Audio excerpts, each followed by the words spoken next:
চট্টগ্রামে চীনা কোম্পানি ৬৮৪ কোটি টাকা রাজস্ব ফাঁকি, অনিয়ম লুকাতে কারখানা সরানোর অভিযোগ।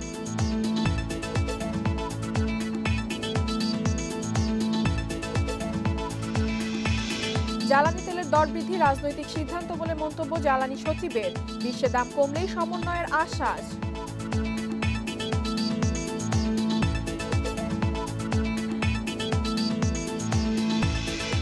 চলতি বছর প্রথম 4 মাসে পাট রপ্তানিতে আয় কমেছে 24%, ফরিয়াদের দৌরাত্ম্যে অস্থিতিশীল বাজার।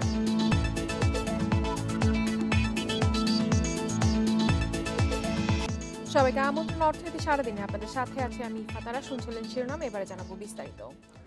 শুল্ক ফাঁকির ঘটনা লুকাতে কারখানা সরানোর অভিযোগ উঠেছে চট্টগ্রাম কেন্দ্রিক তৈরি পোশাক খাতের এক চীনা উদ্যোক্তার বিরুদ্ধে। ওয়ার্ল্ড ড্রেস প্যান্টস নামের এই কোম্পানি প্রায় 700 কোটি টাকা শুল্ক ফাঁকি দিয়েছে বলে তদন্তে দাবি করেছে কাস্টমস অ্যান্ড বন্ড কমিশনারেট। টাকা আদায়ে জারি করা হয়েছে 6টি দাবিনামা, তবে অভিযোগ অস্বীকার করেছে কোম্পানির কর্মকর্তারা। জাতীয় রাজস্ব বোর্ড এনবিআর এর চট্টগ্রাম কাস্টম বন্ড কমিশনারেট বলছে, শুল্ক ফাঁকি দিতে 6 ধরনের অনিয়ম করে সিইপিজেড এর পোশাক খাতের কোম্পানি ওয়ার্ল্ড ড্রেস প্যান্ট। কর্মকর্তারা জানান, ভুয়া রপ্তানি দেখিয়ে 555 কোটি টাকা ফাঁকি দেয় কোম্পানিটি। অবৈধভাবে কাঁচামাল আমদানিতে ফাঁকি 107 কোটি ও রপ্তানির টাকা ফেরত না আনায় ফাঁকি 7.5 কোটি। কোম্পানিটি বন্ড সুবিধার কাঁচামাল, মেশিনারিজ ও গাড়ি অপসারণ করে 14 কোটি টাকা ফাঁকি দেয়। এসব অনিয়ম হয় 2004 থেকে 14 সালে। তদন্তগুলো করেছে, এগুলো মূলত বিভিন্ন সেকেন্ডারি সোর্স থেকে প্রাপ্ত ডেটা, এবং তাদেরকে এই তদন্ত চলাকালে বিভিন্ন সময়ে তাদেরকে আমরা এই তথ্যগুলো নিয়ে তাদের বক্তব্য নেওয়ার চেষ্টা করেছি। তারা বারবার সময় ক্ষেপণ করেছে। প্রায় 3-4 মাস ধরে আমার এই তদন্ত চলছে। 2015 সালে এই কোম্পানির উদ্যোক্তারা কর্ণফুলী ইপিজেডে ওয়ার্ল্ড অ্যাপারেল নামে নতুন একটি কারখানা চালু করে। এখানেই চলছে তাদের নিয়মিত উৎপাদন। বন্ধ রয়েছে আগেরটি, যদিও কোম্পানি স্থানান্তরে চূড়ান্ত অনুমোদন দেয়নি বন্ড কমিশনারেট। প্রতি বছরই তাদেরকে চিঠিপত্র দেওয়া হয়েছে, সময় সময় তাদেরকে চিঠিপত্র দেওয়া হয়েছে, কিন্তু তারা কখনো তথ্য দিয়ে, অর্থাৎ অডিটের করার জন্য তার যে ইম্পোর্ট এক্সপোর্টের যে সকল ডকুমেন্টস, ডেটা, এগুলো দিয়ে তারা কখনোই সহযোগিতা করেন। আমরা রেকর্ডসে দেখেছি যে তারা জাস্ট চিঠিগুলো রিসিভ করে তারা নিশ্চুপ ছিল। তবে এসব অভিযোগ অস্বীকার করে বিষয়টিকে আইনিভাবে মোকাবেলা করার কথা জানিয়েছেন কোম্পানির কর্মকর্তারা। এটা ঠিক না, সেটা আমরা পত্রিকায় অলরেডি জানিয়ে দিয়েছি। লিগ্যাল এক্সপেক্টেড থেকে সেটা আমরা চিন্তা করছি। কাস্টম বন্ড কর্মকর্তারা জানান, ওয়ার্ল্ড ড্রেস প্যান্ট প্রথম দিকে বাংলাদেশ, যুক্তরাষ্ট্র ও চীনের যৌথ বিনিয়োগে বি ক্যাটাগরির কোম্পানি হিসেবে প্রতিষ্ঠিত ছিল। পরে কোম্পানিটির মালিকানা এ ক্যাটাগরিতে পরিবর্তিত হয়। মাসে 4 লাখ পিস প্যান্ট উৎপাদনের সক্ষমতা আছে এই কোম্পানির। Ruhul Amin, independent news, Dhaka. জ্বালানি তেলের দর বৃদ্ধির সিদ্ধান্তকে রাজনৈতিক বলে মন্তব্য করেছেন জ্বালানি সচিব। তিনি জানান, বিশ্বে দাম কমলে সমন্বয় করা হবে। বিশেষজ্ঞদের মতে জ্বালানি তেলের দাম বৃদ্ধিতে করোনা পরবর্তী অর্থনীতি পুনরুদ্ধার বাধাগ্রস্ত হবে। উৎপাদন খরচ বেড়ে যাওয়ায় পণ্য রপ্তানিতে সংকট শুরু হবে বলে দাবি ব্যবসায়ীদের। দেশে 4 নভেম্বর থেকে 15 টাকা বাড়িয়ে বিক্রি হচ্ছে ডিজেল, কেরোসিন। এরপর থেকেই জনসাধারণ থেকে শুরু করে বিশেষজ্ঞদের কড়া সমালোচনার মুখে সরকারের এই সিদ্ধান্ত। বৃহস্পতিবার জ্বালানি তেলের দাম বৃদ্ধি এবং আসন্ন প্রভাব নিয়ে অনলাইন আলোচনার আয়োজন করে forum for energy reporters Bangladesh, FERB। এ সময় জ্বালানি তেলের দর বৃদ্ধি সময় উপযোগী হয়নি উল্লেখ করে বিশ্ববাজারে প্রতিযোগিতায় পিছিয়ে পড়ার শঙ্কা জানান ব্যবসায়ীরা। তেলের মূল্য বৃদ্ধিটা আবারও একটা নেতিবাচক প্রভাব বিস্তার করেছে। আমরা যে ঘুরে দাঁড়িয়ে আবার বিশ্ববাজারে একটা অবস্থান তৈরি করব, সেখানেও আমাদেরকে একটা অসম প্রতিযোগিতায় ঠেলে দেওয়া হয়েছে। বিশেষজ্ঞরা বলেন, করোনা পরবর্তী অর্থনীতি পুনরুদ্ধারের সময় এ ধরনের সিদ্ধান্তে বড় ধরনের চাপের মুখে পড়তে যাচ্ছে দেশের অর্থনীতি। দীর্ঘমেয়াদে এর প্রভাব বিবেচনায় প্রয়োজনে কর হার প্রত্যাহার করে দাম স্থিতিশীল পর্যায়ে রাখা যেত। এ অবস্থায় জ্বালানি তেলের দাম আগের অবস্থানে নিয়ে যাওয়ার পরামর্শ তাদের। দরকার আসলে 4,680 কোটি টাকা, আর বিপিসি ট্যাক্স ভ্যাট দেবে হলো 7,838 কোটি টাকা। সুতরাং শুধুমাত্র কিছুটা ট্যাক্স ভ্যাটের জায়গা অ্যাডজাস্ট করেই বিপিসির এই বাড়তি ব্যয়ের বিষয়টি সমন্বয় করা যেত। তাদের যখন ইচ্ছা তখন তারা কমাবে, যখন করবে না তাহলে এটা কি হবে, আরবিট্রি হয়ে গেল। একটা দেশ চালানোর ব্যাপারে এইসব জিনিসে আরবিট্রারিনেস রাখলে কখনোই এটা ভালো আনে না। আলোচনায় যুক্ত হয়ে জ্বালানি সচিব বলেন, তেলের দাম বৃদ্ধি একটি রাজনৈতিক সিদ্ধান্ত, আমলাতান্ত্রিক নয়। বিশ্ববাজারে দাম কমে আসলে দেশেও সমন্বয় করা হবে। পরিষ্কার করতে চাই, আমলারা এত বড় সিদ্ধান্ত নিতে পারেন না। আপনারা খুব ভালো করেই জানেন ভলাটিলিটি যেটা বলেছেন প্রফেসর ইজাদ, সেটা কোনো অবস্থাতেই এইটাকে আরো ভলাটাইল করার জন্য আমরা সিদ্ধান্ত নিতে পারেন না। পলিটিক্যাল সিদ্ধান্তই। পর্যাপ্ত মজুদ থাকায় পেট্রোল এবং অকটেনের মূল্য বাড়ানোর পরিকল্পনা সরকারের নেই বলেও জানায় সংশ্লিষ্ট কর্তৃপক্ষ। Shamim Ahmed, independent news, Dhaka. আর্থিক সহায়তা ও প্রযুক্তিগত সহযোগিতা সংক্রান্ত 3টি চুক্তি স্বাক্ষর করেছে বাংলাদেশ ও ফ্রান্স। দেশটিতে প্রধানমন্ত্রী শেখ হাসিনার রাষ্ট্রীয় সফরের সময় এসব চুক্তি সই হয়। এর মধ্যে 2টি চুক্তি অনুযায়ী বাংলাদেশের উন্নয়ন প্রকল্পে 33 কোটি ইউরো সহায়তা দেবে ফ্রান্স। ফ্রান্সের স্থানীয় সময় বুধবার এক সংবাদ সম্মেলনে অর্থনৈতিক সম্পর্ক বিভাগের সচিব ফাতিমা ইয়াসমিন জানান, 33 কোটি ইউরোর মধ্যে এজেন্সি ফ্রান্স ডেভেলপমেন্ট করোনা মোকাবেলার জন্য দেবে 20 কোটি ইউরো, আর Dhaka environmentally sustainable water supply প্রজেক্টের জন্য পাওয়া যাবে 13 কোটি ইউরো। এর আগেও সংস্থাটি 80 কোটি ইউরোর সহযোগিতা দিয়েছিল। এ নিয়ে ফ্রান্সের মোট সহায়তা ছাড়ালো 100 কোটি ইউরো। এছাড়াও অভিজ্ঞতা বিনিময় ও প্রশিক্ষণের জন্য সহযোগিতা জোরদারে ফ্রান্সের বেসামরিক বিমান পরিবহন কর্তৃপক্ষের সাথে একটি চুক্তি স্বাক্ষর করা হয়েছে।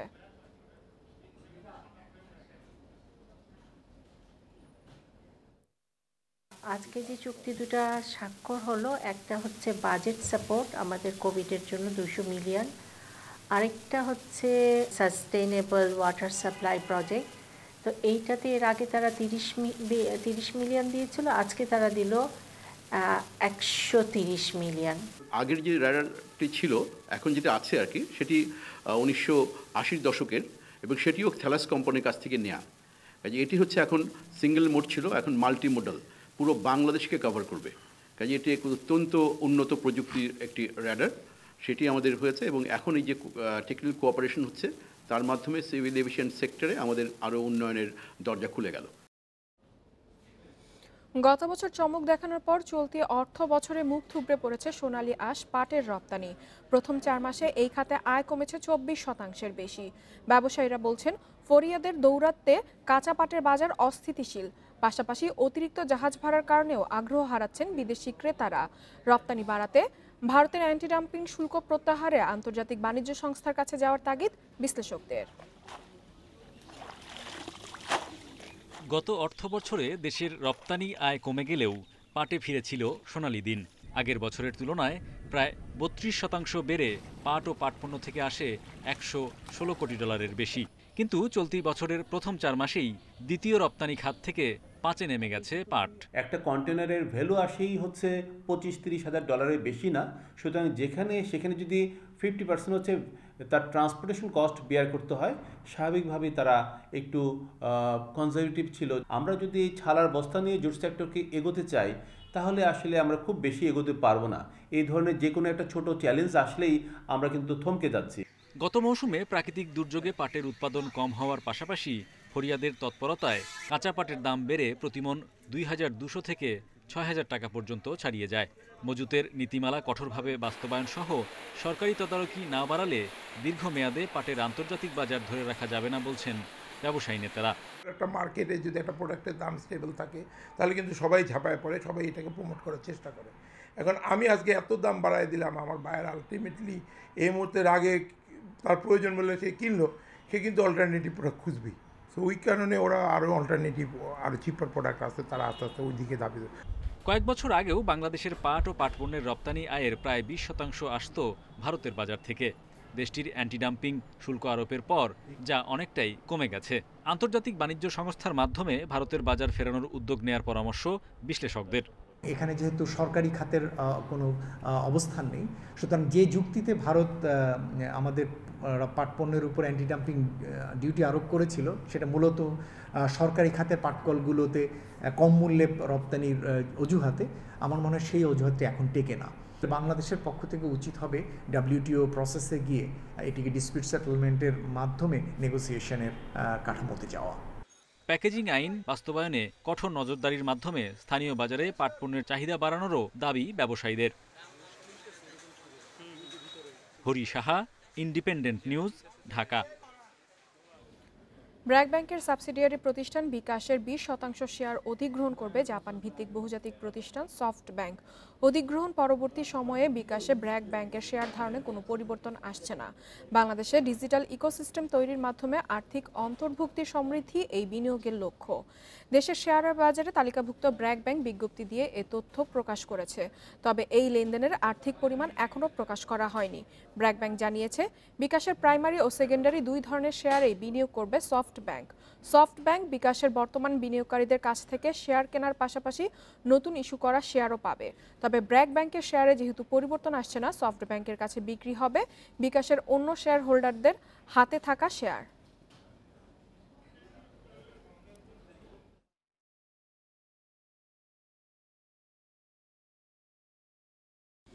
ই কমার্স প্রতিষ্ঠান দারাজে বিক্রি হচ্ছে বিদেশি ব্যাংকের ভার্চুয়াল কার্ড ও আমদানিবিহীন ডিজিটাল পণ্য। এর মাধ্যমে বছরে কয়েক হাজার কোটি টাকা বিদেশে পাচারের প্রমাণ পেয়েছে তদন্ত সংস্থা। আগামী সপ্তাহে দারাজের চিফ অপারেটিং অফিসারকে এ ব্যাপারে জিজ্ঞাসাবাদ করবে সিআইডি। বাংলাদেশ ব্যাংক বলছে, এভাবে বিদেশি ব্যাংকের ভার্চুয়াল কার্ড বিক্রি অবৈধ। অনলাইনে কিছু ইলেকট্রনিক্স সামগ্রী কেনার জন্য গত 22 সেপ্টেম্বর দারাজের সাইট থেকে $5 মূল্যের বিদেশি ব্যাংকের ভার্চুয়াল কার্ড কেনেন এই ব্যক্তি, যিনি নিজের নাম প্রকাশে অনিচ্ছুক। এজন্য তাকে দারাজের নির্দিষ্ট মার্চেন্ট অ্যাকাউন্টে পাঠাতে হয় সমপরিমাণ বাংলাদেশি টাকা। পরে দেখা যায় কার্ডটি যুক্তরাষ্ট্রের টেক্সাস অঙ্গরাজ্যের এক বাসিন্দার। সবশেষ গত 10 অক্টোবরও একইভাবে ভার্চুয়াল কার্ড কেনেন তিনি। দারাজ সহ বিভিন্ন ই কমার্স সাইট থেকে বিদেশি ব্যাংকের কার্ড ইউজ করে আসলে আমি কিছু গিফট কার্ড কিনে থাকি। আমরা পেমেন্ট করে দিই বিকাশেই কিংবা রকেটও হয়, এবং আমরা পেয়ে যাই ভার্চুয়াল কারেন্সিটা আমরা পেয়ে যাই। সম্পূর্ণ অবৈধভাবে বিদেশি ব্যাংকের ভার্চুয়াল কার্ড কিভাবে বিক্রি হচ্ছে জানতে চাইলে দারাজের চিফ কর্পোরেট অ্যাফেয়ার্স অফিসার লিখিতভাবে জানান, এ অভিযোগ সত্য নয়। এ বিষয়ে জানতে দারাজের প্রধান কার্যালয়ে গেলে সেখান থেকেও কোনো সদুত্তর মেলেনি। তদন্ত সংস্থা বলছে, এভাবেই বিদেশি ব্যাংকের ভার্চুয়াল কার্ডের মাধ্যমে বিভিন্ন হাত ঘুরে ঘটছে বড় ধরনের অপরাধ। অপরাধগুলো হলো অর্থ পাচার, সন্ত্রাসে অর্থায়ন, মাদক ও অস্ত্র বিক্রির অর্থ পরিশোধ ও আন্তঃদেশীয় অপরাধ। বিদেশি ব্যাংকের দুই ধরনের ভার্চুয়াল কার্ড বিক্রি হচ্ছে, একটি হচ্ছে ফিক্সড কার্ড আর অন্যটি হচ্ছে রিচার্জেবল কার্ড। অনুমোদনহীন ভার্চুয়াল পণ্যগুলো হলো বিদেশি চ্যানেলের সাবস্ক্রিপশন ফি, সফটওয়্যার অ্যাক্টিভেশন কি ও subscription fee, games development tools ও সফটওয়্যার ক্রয়, ই কমার্সের গিফট কার্ড ও গুগল প্লে স্টোর ও অ্যাপস স্টোরের গিফট কার্ড। তদন্ত সংস্থা বলছে, গত 2 বছরে বিদেশি ব্যাংকের অন্তত 1 লাখ ভার্চুয়াল কার্ড বিক্রি করেছে দারাজ। এদিকে বাংলাদেশ ব্যাংক বলছে, আমদানি নিষিদ্ধ বিদেশি ব্যাংকের কার্ড ও ডিজিটাল পণ্য বিক্রি করা সম্পূর্ণ অবৈধ। যদি কেউ সে একটা ফরেন ব্যাংকের একটা কার্ড কার্ড নিয়ে সেই কার্ডটা যদি সে নিজে ইউজ না করে আবার সে যদি অন্য কারোর কাছে বিক্রি করে, সেই ক্ষেত্রে কিন্তু কোনো বিধান নাই। কিন্তু সেইটা নিয়ে সে অন্য জাতীয় কারোর কাছে আবার এটাকে রিসার্চ করেন বলেন, আবার কার্ড বিক্রি করার এই জাতীয় বিধান কিন্তু নাই। সরকারি বিভিন্ন সংস্থার তথ্য মতে অবৈধ এসব ভার্চুয়াল পণ্যের মাধ্যমে প্রতি বছর পাচার হচ্ছে অন্তত 10,000 কোটি টাকা। Abdullah Rafi, independent news, Dhaka. ফ্রিল্যান্সিংয়ের আড়ালে এবারে আন্তর্জাতিক স্ক্যামারদের সঙ্গে যোগসাজশে বিশ্বের নামি দামি প্রতিষ্ঠানের অর্থ আত্মসাৎ করছে প্রতারক চক্র। সম্প্রতি সিরাজগঞ্জ থেকে স্ক্যামার চক্রের 2 সদস্যকে গ্রেফতার করা হয়েছে। 6 মাসে চক্রটি $15,000 হাতিয়েছে। এই প্রক্রিয়া শেষ করতে চক্রটি আন্তর্জাতিক মোবাইল ব্যাংকিং প্ল্যাটফর্ম ব্যবহার করত। অনলাইনে আন্তর্জাতিক বিনিয়োগ পরামর্শক প্রতিষ্ঠানের হাজার হাজার ডলার হাতিয়ে নিচ্ছে এক প্রতারক চক্র। এ তথ্যে তদন্তে নামে বিএমপির counter terrorism and transnational crime CTTC. Sirajganj থেকে গ্রেপ্তার করা হয় জিয়াউল হক ও সাজিদ হাসান সেতু নামের 2 জনকে। আসামিদের জিজ্ঞাসাবাদের পর কর্মকর্তারা জানান, সামাজিক মাধ্যম ব্যবহার করে বিদেশি প্রতারক চক্রের কাছ থেকে ভুয়া সোশ্যাল সিকিউরিটি নাম্বার ও বিদেশি ব্যাংকের বেনামি অ্যাকাউন্ট কিনত চক্রটি। পরে সিকিউরিটি নাম্বার ও বেনামি অ্যাকাউন্ট ব্যবহার করে বিদেশি বিনিয়োগ পরামর্শক প্রতিষ্ঠানে হাজারো ভুয়া অ্যাকাউন্ট খুলত। পরে এসব অ্যাকাউন্টে দেয়া বিদেশি প্রতিষ্ঠানের ডলার কৌশলে হাতিয়ে নিত চক্রটি। বিশেষ করে আইপিও নিয়ে যারা কাজ করে সেই প্রতিষ্ঠানগুলি যে ভবিষ্যতে ডিভিডেন্ডের টাকা বা অন্যান্য ট্রানজ্যাকশন শেয়ার বাজার শেয়ারে কেনাকাটা করলে যাতে অ্যাকাউন্টটা প্রপারলি রান করে কিনা সেটা টেস্ট করার জন্যই কিন্তু এই টাকাটা তারা পাঠায় আসলে। যেটা আবার অটোমেটিক কিন্তু আবার রাউট করে 2-3 দিন পরে তাদের অ্যাকাউন্টে ফেরত যায়। কারণ অপরাধীরা এত সুচতুর যে তারা জানে যে এই 2 দিনের মধ্যে টাকাটাকে সরিয়ে নিতে হবে। সিটিটিসি জানায় চক্রটি প্রায় 1 লাখ অ্যাকাউন্ট খুলেছে। ফ্রিল্যান্সিংয়ের আড়ালে প্রায় 6 মাস ধরে চলছিল তাদের প্রতারণা। অনেকগুলি অ্যাপস আছে যেগুলি থেকে আপনি সেকেন্ড ফোন নাম্বার বা textme.com এই ধরনের অনেকগুলি সাইট আছে, দেখবেন যে এগুলি যে সেকেন্ড ফোন নাম্বার কালেক্ট করা যায়। এটা একবারই মাত্র, যেহেতু একটা অ্যাকাউন্ট একবারই ইউজ করতো, তো সেই ফোন নাম্বারটা দিয়ে ওরা একবারই ওটিপিটা নিয়ে ট্রানজ্যাকশনটা করে ফেলতো। এ কাজে জড়িত বাকিদের ধরতে অভিযান চালাচ্ছে সিটিটিসি। এই 2 জনকে আমরা ধরেছি, তাদের সাথে অ্যাসোসিয়েটেড আরও কিছু অপরাধীদের আমরা খুঁজছি। Masudur Rahman, independent news, Dhaka. Carbon নিঃসরণ শূন্যে নামিয়ে আনতে আরও 50 বছর সময় লাগবে বলছে শীর্ষ নিঃসরণকারী দেশগুলো। এ সময়ের মধ্যে বিশ্বের গড় তাপমাত্রা বেড়ে 3 ডিগ্রিতে পৌঁছানোর আশঙ্কা করছেন জলবায়ু গবেষকরা। দ্য ইকোনমিস্টের এক প্রতিবেদনে বলা হয়েছে, জলবায়ু পরিবর্তনের ভয়াবহ প্রভাব এরই মধ্যে বাংলাদেশে পড়তে শুরু করেছে। গড়ে প্রতি বছর 1 লাখ জলবায়ু উদ্বাস্তু শহরে ভিড় করছে। নদী ভাঙনে সর্বহারা মিনারা বেগম 3 বছর আগে ভিটে বাড়ি হারিয়ে আশ্রয় নিয়েছে রাজধানীর একটি বস্তিতে। মিনারা এখন কাজ করেন বাসা বাড়িতে, কৃষক স্বামী রিক্সা চালায়। ঘূর্ণিঝড় আমফানের আঘাতে বদলে গেছে সব কিছু, নিজের গাছের জিনিস মানে খেতে পারতাম, এখন তো আর ওগুলা খাইতে পারে না, ওগুলো তো নাই।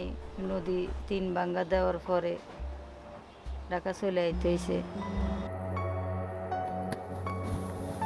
বাংলাদেশের জলবায়ু উদ্বাস্তু নিয়ে সম্প্রতি এক প্রতিবেদন প্রকাশ করেছে ব্রিটেনের প্রভাবশালী সাময়িকী দ্য ইকোনমিস্ট। তারা বলছে, নদী ভাঙন, ভূমিধস, ভূমিক্ষয়, বন উজাড় সহ নানা কারণে 10 লাখেরও বেশি মানুষ জলবায়ু উদ্বাস্তুতে পরিণত হয়েছে।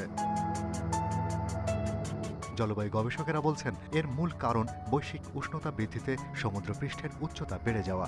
2030 সালের মধ্যে তাপমাত্রা বৃদ্ধি রোধ করা জরুরি। অথচ জলবায়ু সম্মেলনে সবচেয়ে বড় কার্বন নিঃসরণকারী দেশগুলো বলেছে, এ সময়ের মধ্যে তা সম্ভব নয়। দ্য ইকোনমিস্ট বলছে, 2070 সালের মধ্যে বিশ্বের গড় তাপমাত্রা 1.50 ডিগ্রি সেলসিয়াস থেকে বেড়ে 3 ডিগ্রিতে পৌঁছাতে পারে। এতে চরম বিপর্যয়ে পড়বে বাংলাদেশ।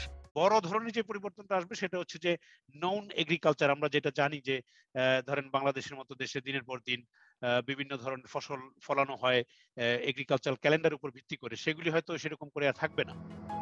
জলবায়ু গবেষকেরা বলছেন, চীন, রাশিয়া, ভারত সহ দেশগুলোকে কার্বন নিঃসরণে প্রতি বছর 30% হারে কমানোর পাশাপাশি বাংলাদেশেরও যথাযথ প্রস্তুতি নেওয়া জরুরি। বাংলাদেশকে চ্যালেঞ্জগুলি মোকাবেলার জন্য আমার মনে হয় উন্নত বিশ্বের উপর ডিপেন্ডেন্সি যত কমিয়ে আনা যায় ততটা আমাদের জন্য মঙ্গল। এবং সেই কমিয়ে আনার জন্য আমাদের দরকার হচ্ছে প্ল্যানিং, এবং সেই প্ল্যানিংটা যদি আমরা এখন থেকেই করতে পারি তাহলেও কিন্তু আমরা এই যে দুর্যোগ ব্যবস্থাপনার মতো বিশ্বকেও দেখাতে সক্ষম হই যে আমরাও ক্লাইমেট চেঞ্জ মোকাবেলা করতে পারি। এ সময়ে সমুদ্রপৃষ্ঠের উচ্চতা 1 মিটার বৃদ্ধি পেলে বাংলাদেশের মোট আয়তনের 18 ভাগ ভূখণ্ড তলিয়ে যাবে, যেখানে বাস করে দেশের মোট জনসংখ্যার 11% মানুষ। Shahriar Anirban, independent news, Dhaka. এবারে শেয়ার বাজারের খবর। সপ্তাহের শেষ কার্যদিবসে ঢাকা স্টক এক্সচেঞ্জে মূল্যসূচকের সামান্য উত্থানে লেনদেন শেষ হয়েছে। তবে এ সময় লেনদেনের পরিমাণ বেড়েছে বড় ব্যবধানে। আজ ডিএসইতে লেনদেন 29% বেড়ে 1,500 কোটি টাকার ঘর অতিক্রম করেছে। অন্যদিকে চট্টগ্রাম স্টক এক্সচেঞ্জে সূচক ও লেনদেন দুটোই বেড়েছে। বৃহস্পতিবার লেনদেনের শুরু থেকেই মূল্যসূচকের উত্থান ঢাকা স্টক এক্সচেঞ্জে। দিন শেষে প্রধান সূচক ডিএসইএক্স 13.74 পয়েন্ট বেড়ে অবস্থান করছে 6,995 পয়েন্টে। সূচকের পাশাপাশি লেনদেনও বেড়েছে ঢাকার শেয়ার বাজারে। মোট লেনদেন হয়েছে 1,506 কোটি 23 লাখ টাকার শেয়ার, যা আগের দিনের চেয়ে 342 কোটি 45 লাখ টাকা বেশি। হাত বদলে অংশ নেওয়া 373টি কোম্পানি ও মিউচুয়াল ফান্ডের মধ্যে দর বেড়েছে 115টির, কমেছে 208টির এবং অপরিবর্তিত আছে 50টি প্রতিষ্ঠানের শেয়ারের দর। সবচেয়ে বেশি লেনদেন হওয়া প্রতিষ্ঠানের তালিকার প্রথম অবস্থান ধরে রেখেছে বেক্সিমকো লিমিটেড, জেনারেশন নেক্সট দ্বিতীয়, তৃতীয় অবস্থানে ওরিয়েন্ট ফার্মাসিউটিক্যালস। শতাংশের দিক থেকে দরবৃদ্ধি তালিকার প্রথম অবস্থানে রয়েছে ব্র্যাক ব্যাংক, দ্বিতীয় সেনা কল্যাণ ইন্স্যুরেন্স, তৃতীয় অবস্থানে উঠে এসেছে শাহিনপুকুর সিরামিক্স। অন্যদিকে চট্টগ্রাম স্টক এক্সচেঞ্জে সার্বিক সূচক বেড়েছে 63.18 পয়েন্ট, লেনদেন 45 কোটি 80 লাখ টাকার শেয়ার। ইফাতারা, independent news. এই ছিল অর্থনীতি স্বাধীনের আজকের আয়োজনে। ইন্ডিপেন্ডেন্ট টেলিভিশনের সব খবর আরও জানতে চোখ রাখুন ফেসবুক, ইউটিউব এবং টুইটারে। আমন্ত্রণ আমাদের পরের আয়োজনে।